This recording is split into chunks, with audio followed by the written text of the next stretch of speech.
Assalamualaikum warahmatullahi wabarakatuh. Perkenalkan, kami mahasiswa dari Politeknik Negeri Jakarta ingin mempresentasikan mengenai pengantar Total Quality Management. Jadi, TQM ini biasa digunakan pada bidang pengendalian kualitas ataupun quality control di industri-industri manufaktur ataupun di pabrik lain khususnya.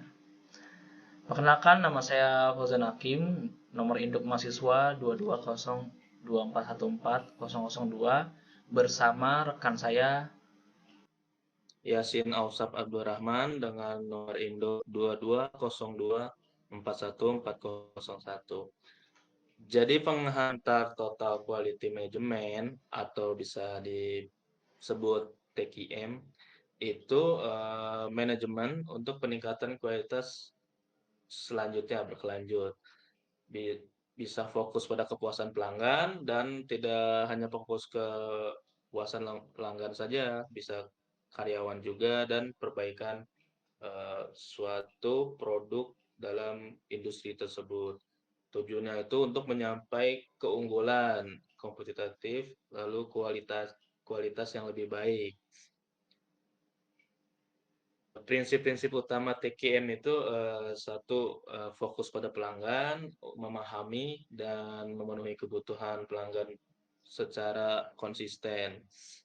Lalu kedua ada keterlibatan karyawan, itu untuk memberdayakan karyawan dan kontribusi dalam perbaikan.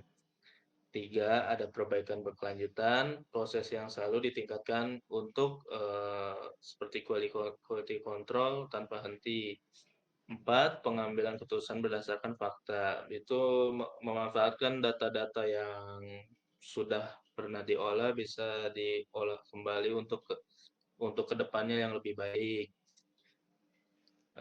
Ada elemen-elemen penting dalam TQM, ada 5 ya di sini. Kepemimpinan untuk mengacu manajemen puncak, mendukung implementasi TQM. Kedua, ada pelatihan memastikan karyawan paham untuk menggunakan alat dan teknik-teknik dasar TQM tersebut.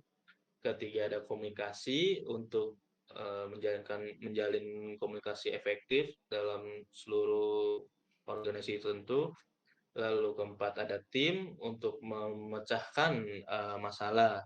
Jika ada masalah saat proses manajemen dengan dipecahkan dengan bertim dengan memproses hasil yang lebih baik.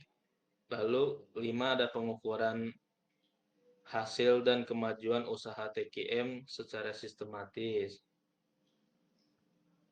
Manfaat implementasi TQM itu ada peningkatan kualitas produk dan layanan. Jadi manfaat implementasi ini dalam meningkatkan kualitas untuk lebih baik dalam industri. Lalu ada peningkatan kepuasan pelanggan, itu kepuasan saat pelanggan itu membeli produk dari industri tersebut. Lalu ketiga, ada peningkatan efisiensi dan produktivitas. Keempat, ada pengurangan biaya operasional. Dan kelima, peningkatan moral dan motivasi karyawan. Di sini ada alat dan teknik TQM itu. Yang pertama ada diagram Pareto, itu untuk mengidentifikasi masalah paling signifikan secara visual. Kedua, ada diagram Ishikawa, analisis akar penyebab masalah secara sistematis. Lalu ketiga, ada alat statistical process control untuk memantau dan mengendalikan proses produksi dengan data. Lalu keempat, ada 5S, itu metode pengaturan dan kebersihan tempat kerja yang efektif. Untuk Mas Fauzan bisa dilanjutkan contoh kasus TQM tersebut. Ya, baik. Terima kasih Mas Aski. Jadi perlu diketahui teman-teman, untuk TKM ini sudah ada yang menerapkannya. Contoh studi kasusnya itu di Toyota Production System. Nah, jadi ketika pasca Perang Dunia Kedua, ekonomi Jepang sedang runtuh. Nah, berperan di sinilah Toyota sebagai industri manufaktur. Tentunya mereka menerapkan yang namanya Total Quality Management ini. Nah, seperti apa sih? Gitu kan? Itu ada berprinsip utama namanya just in time dan JIDOKA, ataupun mereka bilangnya itu otomatisasi dengan sentuhan manusia. Jadi di industri manufaktur ini tentu melibatkan sentuhan-sentuhan manusia dalam segala proses produksi. Lalu fokusnya itu apa sih? Yaitu penghapusan pemborosan mudah secara sistematis dan menyeluruh. Next. Lalu penerapan Total Quality Management ini pada TPS itu apa sih? Nah, penerapannya itu yaitu standarisasi pekerjaan. Nah, Toyota ini mempunyai SOP ataupun standar operasional, ya. Setiap pekerjaan dari masing-masing unit produksi, dari produksi komponen A, B sampai Z, lalu setelah nanti kemudian dirakit dan digabungkan, itu ada prosedurnya sendiri. Toyota menerapkan itu tentunya. Lalu yang kedua ada visualisasi kontrol, yaitu membuat masalah dapat dilihat dengan jelas untuk penanganan cepat. Jadi tentunya sebelum produk itu diluncurkan di pasaran, akan dianalisis terlebih dahulu masalah apa yang terjadi pada mobil ataupun produk ini. Entah itu di pengeremannya kurang efisien, ataupun di kurang ergonomis, desain interior mobilnya, itu tentunya sudah memikirkan itu Toyota. Dari mereka tahap simulasi, tahap kemudian pengujian secara langsung real, pengujian prototipenya itu dilaksanakan oleh Toyota. Lalu ketika ada pull system, yaitu produksi didasarkan pada permintaan langsung pelanggan. Nah, jadi setiap negara ini yang sebagai mitra Toyota itu memiliki kondisi cuaca yang berbeda-beda. Nah, contohnya semisal kalau di Jepang ataupun di negara-negara Eropa itu pasti Toyota menyertakan sistem heater, sistem pemanas untuk suhu ekstrim ataupun suhu bersalju. Nah, sedangkan di Indonesia ini Toyota ya tidak perlu menambahkan itu karena sangat tidak cocok di cuaca tropis. Nah, seperti itu yang bisa dikategorikan untuk permintaan langsung pelanggan ataupun permintaan langsung mitra dari negara industri Toyota ini. Lalu yang keempat ada Total Productive Maintenance, perawatan-perawatan proaktif untuk mencegah kerusakan dan downtime. Jadi Toyota memikirkan kira-kira ketika komponennya rusak di mobil ataupun produk tersebut, lalu bagaimana sih cara menanganinya, gitu kan? Itu sudah dipikirkan itu oleh Toyota, dan juga kira-kira alat apa yang dibutuhkan untuk menangani kerusakan ini. Itu sudah tersedia oleh Toyota di manual book service-nya dan sudah dicantumkan. Itu salah satu bagian dari SOP Toyota. Next. Lalu juga ada hasil implementasi. Nah, dari hasil implementasi TKM ini di Toyota Production System, yaitu berdasarkan data ya, itu efisiensi produksi itu meningkat 30% melalui metode just in time tadi. Dan juga ada yang kedua di sini pengurangan biaya inventaris. Nah, biaya inventaris ini itu diserahkan ke mitra-mitra negara Toyota. seperti Indonesia, Amerika, dan negara-negara lain. Jadi inventaris ini biarkan dikelola oleh negara tersebut. Jadi tidak mungkin Toyota punya inventaris ataupun punya suku cadangnya ini benar-benar dikirim langsung dari Jepang. Itu ada tapi hanya beberapa. Nah, kebanyakan sekarang PT-PT sekarang itu sudah diserahkan oleh negaranya masing-masing untuk mengurangi cost pengiriman dan juga peningkatan kualitas produk. Nah, berdasarkan data juga di Toyota ini, ternyata produk Toyota akhir-akhir ini cacat berkurang 20% dengan metode Jidoka tadi. Lalu yang keempat juga ada kepuasan pelanggan secara signifikan. Jadi berdasarkan survei juga yang dilakukan Toyota itu sekitar 40% itu skor kepuasannya naik untuk pelanggan ini karena dirasa yang oleh pelanggan mobil Toyota ini bagus dari segi yang harganya murah LCGC ataupun dari segi yang harganya lebih mahal SUV itu sangat masuk di pangsa pasar Indonesia tentunya.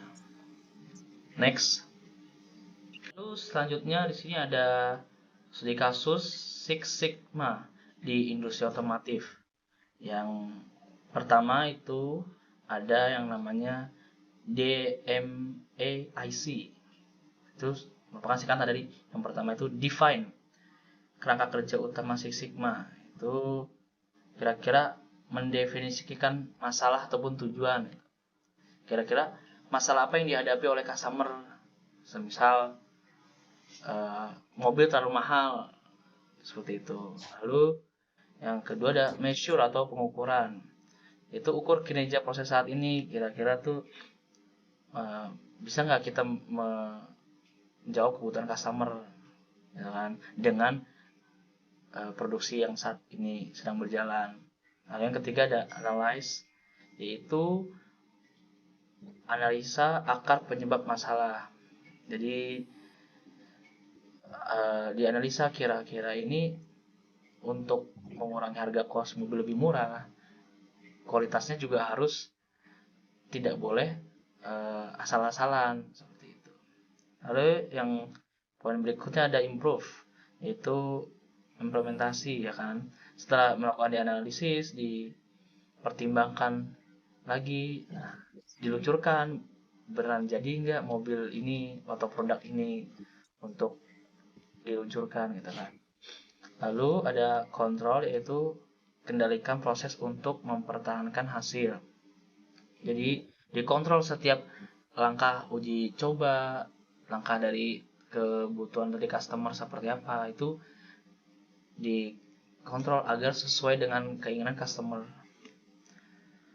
Lalu yang kedua ada pengurangan cacat.